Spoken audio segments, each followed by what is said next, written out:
역사 속에서 여성들은 수많은 고난과 핍박과 환난과 억압을 겪어왔습니다. 지금도 여성의 억압적인 삶은 현재 진행형입니다. 이슬람권에서는 명예살인이라는 전통이 있습니다. 사람을 죽이려면 재판에 회부돼야 하는데 재판에 회부되지 아니하고 사적으로 형벌을 주는 린치가 성행하고 있는 것이죠. 그 이유는 가정의 명예를 손상시켰을 때, 그 명예라는 것은 여성이 타 종교를 믿든지 아니면 연애를 한다든가 불륜을 행한다든가 할 때에 가정에서 남자들이 딸 혹은 여동생을 사적으로 살인을 하는 경우가 있습니다. 참 안타까운 노릇이죠. 여성이기 때문에 죽어가는 경우가 종종 있습니다. 성폭행을 당한 여성이 성폭행을 한 남자에게는 거의 벌을 안 주는데 성폭행을 당했다는 것 때문에, 여성이라는 이름 때문에, 가정의 명예를 더럽혔다는 이유 때문에 죽어가는 것이죠. 명백한 성차별입니다. 인도의 델리에 있는 형무소에는 나이가 든 여성들이 많이 들어와 있습니다. 그런데 나이가 든 여성 범죄자들 중에서 많은 수가 시어머니라는 것입니다. 시어머니가 며느리에게 폭력이나 가혹행위를 행한 것이죠. 그것 때문에 감옥에 들어오게 되었습니다. 왜 그런 일이 생기느냐 하면은요, 인도에서는 여성이 시집 가는 것이, 여성이 결혼하는 것이 남자에게 바쳐진다고 생각을 하고, 그리고 남자가 평생토록 여성을 먹여 살린다고 생각을 하기 때문에 사실은 여성의 노동력이 굉장한데도 불구하고 여성의 노동력은 돈으로 환산되지 않는다는 이유 때문에 노동력으로 그냥 치질 않는 것이죠. 남자가 먹여 살린다고 생각을 하는 것입니다. 그러니까 여성이 결혼할 때는 지참금을 가지고 갑니다.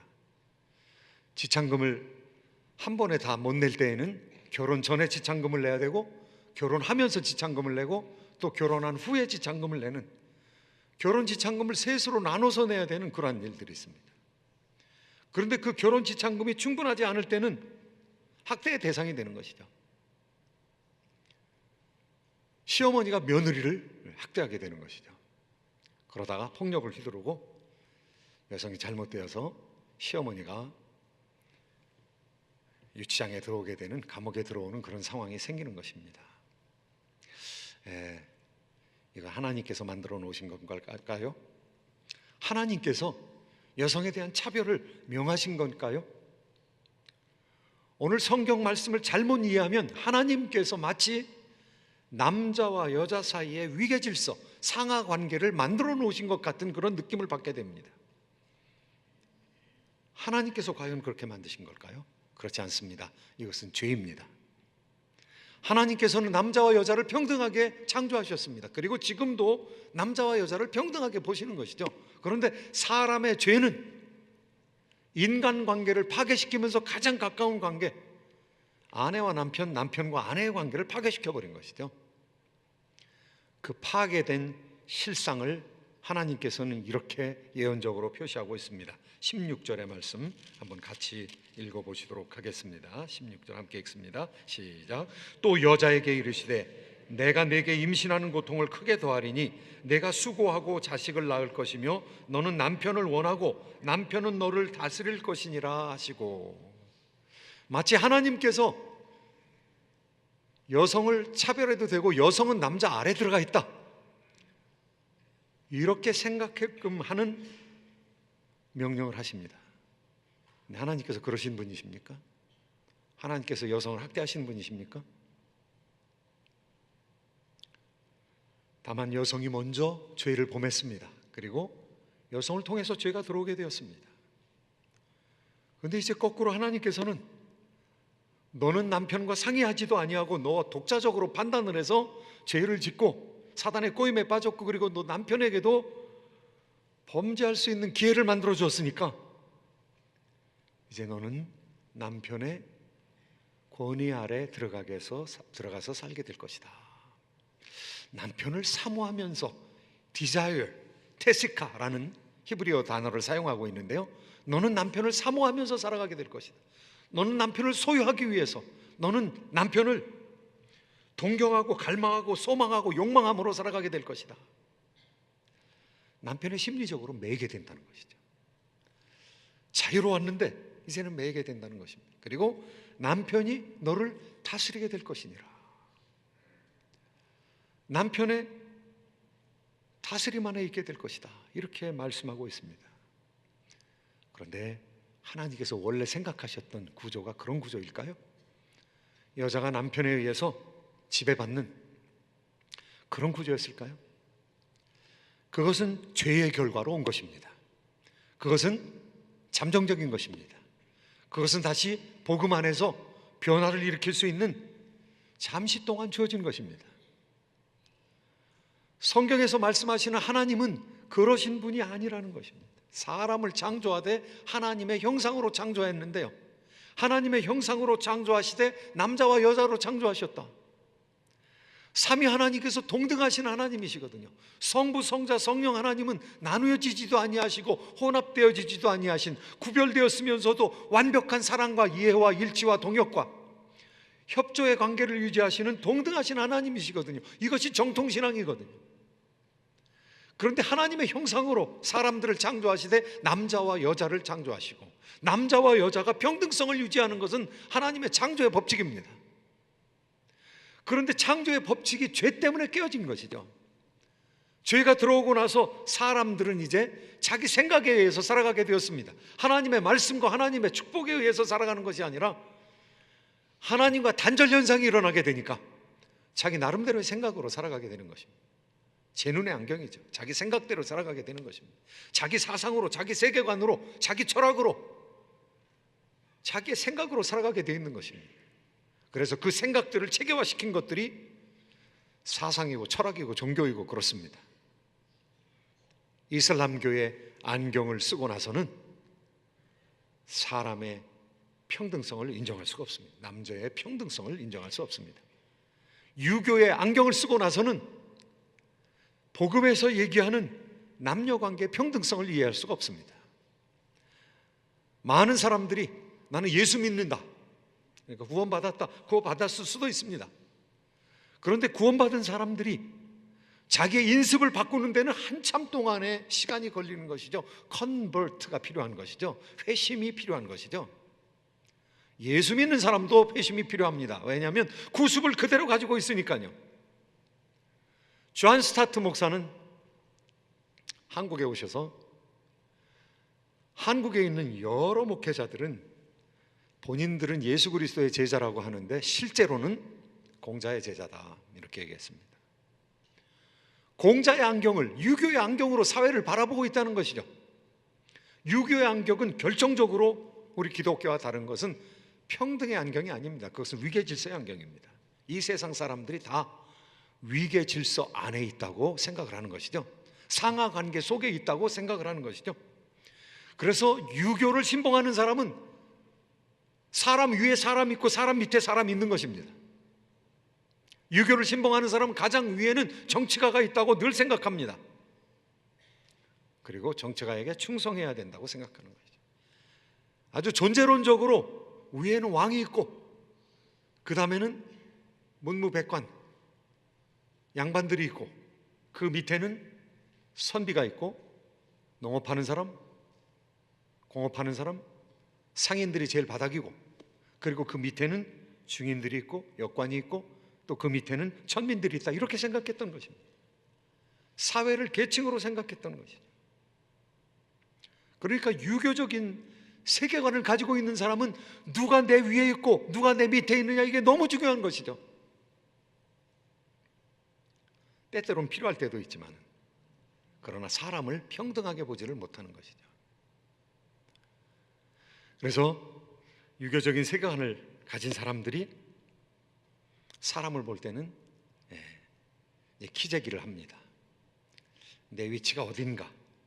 그래서 통성명을 하면서 민씨네 그러면은 돌림자가 어떻게 되죠? 이렇게 물어요. 처음 만나가지고도. 그럼 돌림자가 내 밑에 있으면 또 나이도 적으면 이제 내가 말 놓겠네 이렇게 얘기합니다. 왜냐면 조카뻘이거든요. 손자뻘이거든요. 이 상하관계가 그냥 결정돼 버리는 거죠. 천수에 의해서 결정돼 버리는 것이죠. 이 상하관계가 결정되기 전까지는 너무 불안해요.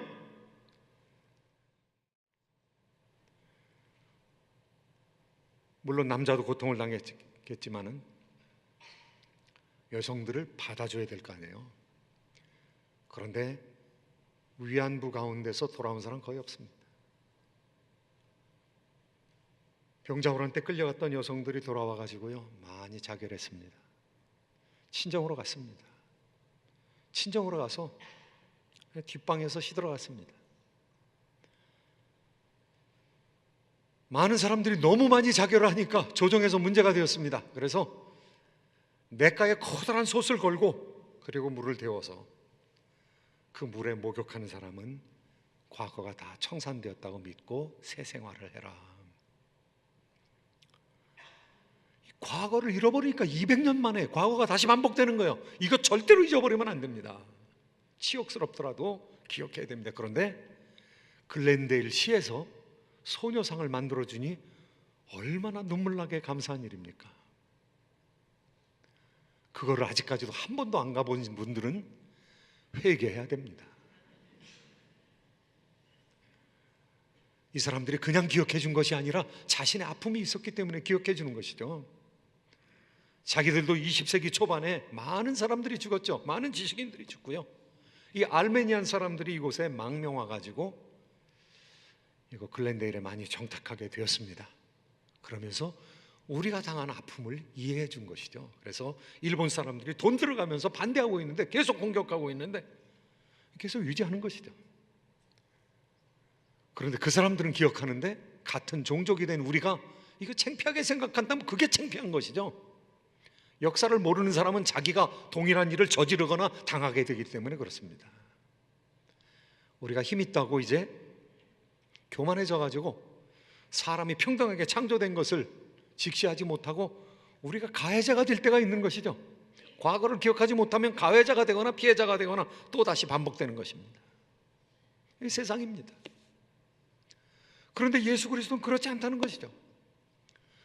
너희가 사랑하게 된다면 이 사랑은 모든 율법의 완성인데 이 사랑하는 것은 이 새 언약인데 이 새 언약은 한 단어인데 이거 사랑인데 사랑하게 되면 율법을 다 지키게 되고 사랑하게 되면 서로 종노릇하게 된다. 그래서 상대방을 나와 같은 존재로 바라보게 된다는 것이죠. 사회 속에서 잠시 잠깐 동안 나를 섬기는 입장으로 주어진 사람들이 있습니다. 그런데 그 사람들이 영원히 섬길 사람들이 아닙니다. 하나님께서 그렇게 허락하셨기 때문에 잠시 동안 섬기는 것입니다.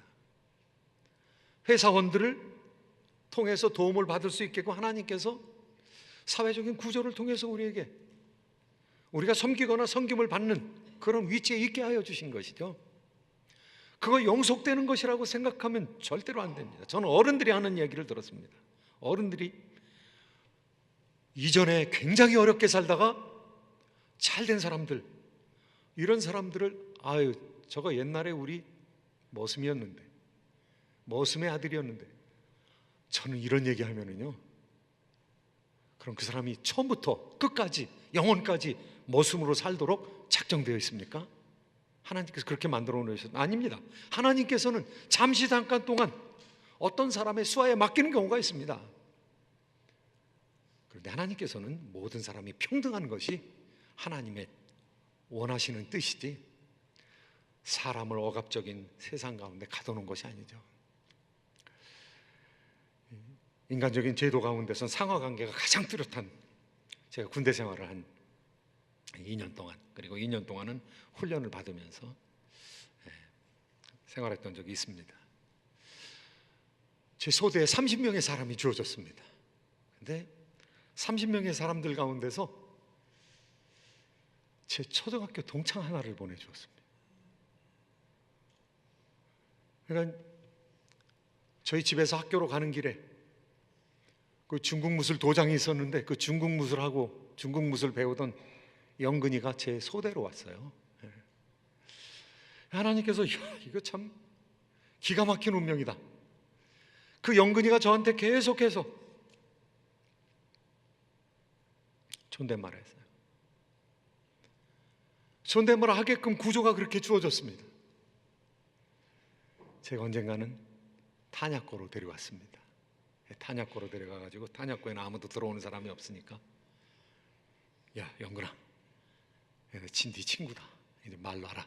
이 영근이가 또 그러다 잘못해서 두드려 맞을까 봐 그런지 말을 계속 안 하더라. 야 괜찮아 말라. 야 너하고 나하고 친구인데. 뭐 잘해주지는 못했지만은 탄약고에서 우리가 친구란 거 다시 확인을 했습니다. 그리고 또 아무 일도 없었다는 듯이 군대 생활을 했습니다. 제가 여기서 유학 오기 전에 그 친구가 부산에서 찾아왔습니다. 뭐 저한테 경제적인 도움을 준 것도 아니지만은 그 젊었을 때 그래도 마음이라도 저한테 그렇게 표현하더라고요. 야 내가 너 유학 가는데 돈이라도 좀 있으면 보태주고 싶은데 지금 나도 힘들어서 도와줄 수가 없다. 미안하다. 지금도 가끔 연락을 합니다. 하나님께서 잠시 동안 어떤 관계 속으로 우리를 맺어주는 것이죠.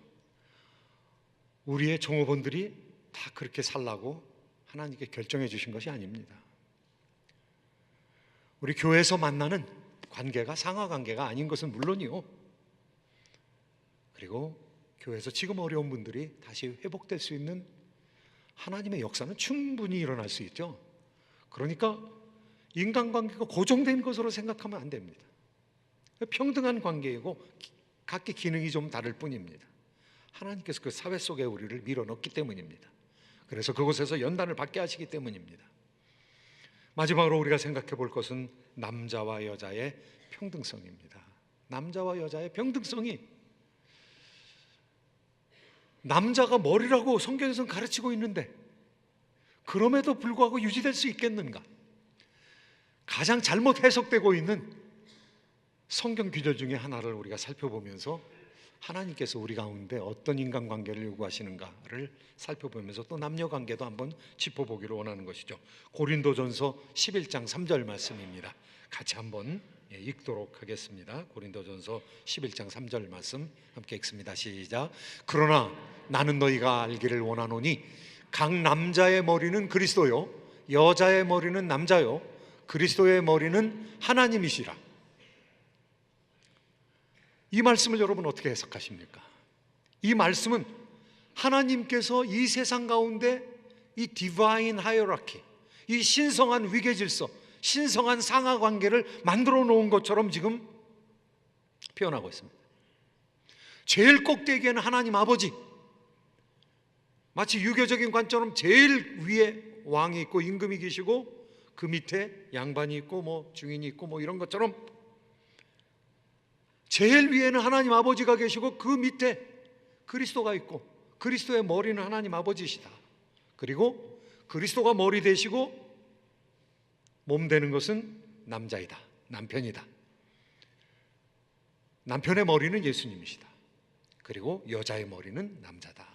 마치 이 천지에 관통하는 위계 질서가 있는 것처럼 그렇게 설명하고 있습니다. 그런데 그렇게 해석하면은 완전히 하나님의 말씀, 다른 말씀과 충돌을 일으키게 되고요, 하나님께서 위계 질서를 만들어 놓으신 분이시고 그것을 통해서 사람을 억압적으로 다스리는 분이 되시는 거죠. 다시 한번 생각해 보시기 바랍니다. 머리와 몸의 관계가 어떤 관계인가? 머리에게 리더십이 있다는 것은 우리가 부정할 수 없습니다. 머리의 기능 중에 하나가 지도적인 기능, 리더십의 기능이라는 것을 우리가 부인할 수는 없습니다. 그런데 머리와 몸이 이게 떨어져서 존재할 수 있느냐는 것이죠. 하나님 아버지와 예수님은 어떤 관계냐는 것이죠. 위계질서의 관계입니까? 하나님이 위에 있고 예수 그리스도가 아래에 있습니까? 그거 이단입니다. 정통적인 신앙에서는 하나님 아버지와 나는 하나이니라. 나를 본 자는 하나님 아버지를 보았거늘 어찌하여 아버지를 보이라 하느냐. 정통신앙은요, 아버지와 아들이 하나인 것입니다. 아버지와 아들이 동등한 것입니다. 그런데 기능이 다른 것이죠. 어느 정도로 기능이 다른가? 예수님께서 근본 하나님의 본체이시나, 에센스가 하나님이에요. 에센스가 하나님의 본체이시나 하나님과 동등됨을 취할 것으로 여기지 아니하시고 자기를 비워 종의 형체를 가져 자기를 비웠습니다. 종의 형체를 가져서 사람과 같이 되었습니다. 예수 그리스도께서는 하나님과 같으신 분이신데, 동등하신 분이신데, 기능적으로 아버지를 섬기기 위한 아들의 입장, 그리고 종의 입장을 택한 것이죠. 그래서 십자가를 지시기까지 우리를 위해서 봉사하신 것이죠. 존재론적으로는 동등하신 분이시지만은 기능적으로는 다양할 수 있다는 것이죠. 남편과 아내의 관계도 마찬가지입니다. 남녀 관계는 머리라고 표현해가지고 그 머리라고 표현된 것이 억압하는 관계가 아니라는 것이죠. 상하 관계가 절대로 아니라는 것이죠. 제가 머리가 잘라지면은요 죽은 겁니다. 몸이 없어도 죽은 겁니다. 여기 제가 머리가 없다고 한번 생각을 해보십시오. 너무 끔찍해가지고 제가 머리가 잘린 모습은 안 보여드렸어요. 죽은 겁니다. 그러니까 머리와 몸은 이게 하나라는 것이죠. 남편과 아내는 이게 하나라는 것이죠. 그런데 하나님께서 리더십의 기능을 주신 것이죠. 리더십의 기능, 머리됨, 헤드십, 리더십을 허락해 주신 거죠. 그런데 리더십은 룰러십이 아닙니다. 지도력은 지배력이 아닙니다. 하나님께서 남편한테 지배력을 주신 것이 아닙니다. 머리 되었다고 생각하면은요, 위계질서 속에서 위에 있다고 생각하면 안 됩니다. 왜냐하면 그렇게 생각을 하면은 정통신앙이 깨어져 버립니다. 이 말씀을 통해서 우리는 삼위일체를 거부하게 됩니다. 하나님이 동등하신 하나님께서 사람 가운데 사람, 하나님의 형상으로 창조해 놓으시고 동등한 관계를 유지할 수 있도록 이렇게 만들어 주신 것이죠. 그런데 기능이 달라요. 신체적으로도 달라요. 생리적으로도 달라요. 그리고 기능적으로도 많이 달라요. 기능적인 것은 노력하면 극복할 수 있지만은 생리적인 것은 극복하기 힘든, 성전환 수술하지 않으면 극복하기 힘든, 하나님께서 내려주신 창조 질서로 그냥 내려주신 것입니다. 동등함 가운데 서로 기능을 하라고 했는데, 그럼 머리는 어떤 기능을 가지고 있는가? 지금까지 여러분 유교적인 안경을 가지셨다면은 이거 지금 벗고 깨트려 버리기 바랍니다. 남편과 아내의 관계는, 남편의 머리됨은 룰링을 위해서 있는 것이 아니라 responsibility, 책임을 위해서 있습니다. 룰링을 위해서 있는 것이 아니라 리스판딩하기 위해서 있는 것이죠. 지배하기 위해서 있는 것이 아니라, 지배하도록 남편을 머리로 세운 것이 아니라 책임을 지도록. 우리가 보면은요, 눈이 먼저 보면 이 중요한 기능이 머릿속에 다 있습니다. 먼저 보고, 먼저 듣고, 그리고 판단하고 말하고. 그래서 어려움을 피해가도록 하는 것이죠. 숲속으로 들어가는데 이 뱀이 있을 것 같다, 이건 절벽인 것 같다. 그럼 머리가 판단해서 돌아가는 것이죠. 몸을 이끌고 나가야 되는 것이죠. 책임감을 가져야 될 그런 위치가 남편의 위치라는 것이죠. 두 번째는요, 컨트롤이 아니라 케어링을 위해서 있습니다. 지배하기 위해서, 여성을 지배하기 위해서, 컨트롤하기 위해서, 조정하기 위해서 있는 것이 아니라 케어링하기 위해서, 돌보기 위해서 있는 것이죠. 예수님께서 그렇게 하셨습니다. 예수님께서 남편의 머리가 되셨거든요. 그래서 남편의 역할을 예수님께서 우리에게 보여주시는 것이죠. 어떻게 해야 되느냐? 교회를 위해서 자기를 버리면서까지 채우셨거든요. 그리고 돌아보아 주셨거든요. 케어링 해주셨거든요. 우리를 길러주셨거든요. 세 번째로는요, 착취가 아니라 체험입니다. 익스플로이팅이 아니라 이퀴핑입니다. 채우기 위해서 있는 것이죠. 풍성한 것으로 채우기 위해서, 일을 통해서 채우기 위해서 남편이 존재하는 것이죠. 유교적인 영향력은 상하 관계 속에서 지배하기 위해서, 그리고 착취하기 위해서, 그리고 조종하기 위해서 있다고 생각하는데, 성경은 다른 방면으로 예수님의 그 섬김의 리더십을 통해서 우리가 다른 방면으로 남편의 리더십을 행사할 수 있게끔 만들어 주시는 것이죠. 하나님의 경고와 저주의 말씀을 들었을 때 자신보다도 더 많은 고통을 당할 것 같은 이브를 생각하게 된 것이 아담입니다. 아담이 이브를 생각하면서 지금까지 이름이 없었던 이브에게 이름을 지어줍니다. 20절 말씀 같이 한번 읽어보시도록 하겠습니다. 시작. 아담이 그의 아내의 이름을 하와라 불렀으니 그는 모든 산자의 어머니가 됨이더라. 이름을 지어 주었습니다. 지금까지는 남자에게서 났으니 이쉬에게서 났으니 이쉬아라 하리라, 여자라 하리라. 그래서 그 전에 보면은요, 여자 이름이 한 번도 안 나옵니다. 계속 여자라고 나옵니다. 그 다음에 아내라고 나옵니다. 그런데 이제는 이름이 생긴 것이 하와라는 이름이 생겼습니다. 하와라는 이름은 생명이라는 뜻입니다. 여성이 생명이라는 것이죠. 생명은 두 가지 의미가 있습니다. 이제 모든 사람들이 아내를 통해서 낳게 될 것이거든요. 아내의 배를 통해서, 아내의 태를 통해서, 그 모태를 통해서 나오게 될 것이거든요. 그러니까 생명을 생산하는 사람이다 라는 의미에서 생명이라고 지었습니다. 그 다음에 하나님의 예언의 말씀이 있습니다. 구세주가 나오게 될 것이다. 너의 후손 가운데서, 그런데 아담의 후손이 아니라 여인의 후손 가운데서 구세주가 나오게 될 것이다. 그러니까 여성이 얼마나 존귀한지요. 내가 구원받아야 되는데 구원받는 사람이 여성을 통해서 나오는 거예요. 하나님께서는 사탄의 침투로가 되게끔 만들었던, 허용을 했던 그 여성이 이제 하나님의 승리가 시작되는 그 기점으로 여성을 삼으시겠다는 것을 아담이 알게 되었던 것이죠. 그래서 생명, 이 하와라는 히브리 말이 영어에서는 이브라고, 아와라는 헬라 말로 표현이 됐다가 나중에 이브라고 이렇게 변형이 돼서 영어가 되었는데요. 다 똑같은 뜻입니다. 이 생명.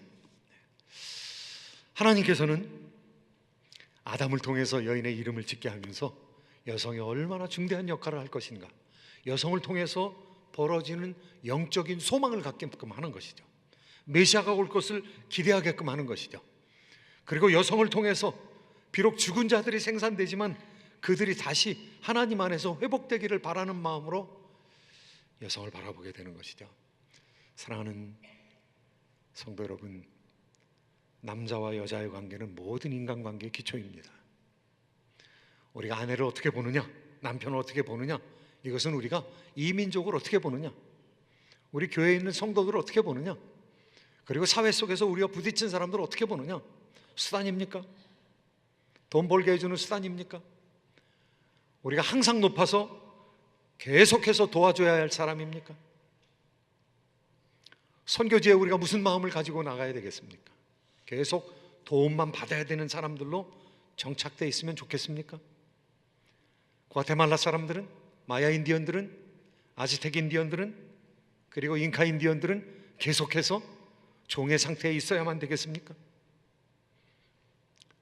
복음을 전한 것과 함께 그 사람들이 회심을 통해서 그 삶의 방식이 바뀌어야 되겠죠. 그리고 그것과 함께 그들이 가지고 있는 찬란한 문화가 있더라고요. 우리 민족이 가지지 못했던 찬란한 문화가 있더라고요. 쿠스코나 그 황금사원, 그 다음에 아즈텍의 거대한 피라미드, 잉카의 거대한 유적들, 이런 것들은 우리가 부족국가 시대에 벌써 고대 중앙 집권적인 국가를 이름으로 찬란한 문명을 자랑했던 그들의 세계사에 필적하는 문명을 가졌던 시대를 우리에게 보여주고 있습니다. 참으로 우리가 주변에 있는 사람들을 어떻게 대하느냐, 부부의 관계로부터 시작해서 평등의 안경으로, 복음의 안경으로 갈아 끼고 사랑의 안경으로 갈아 끼어서 참으로 우리가 세상을 향해서 종로로 타는 그런 선교의 사명을 감당하게 되기를 예수 그리스도의 이름으로 축원드립니다. 기도하겠습니다.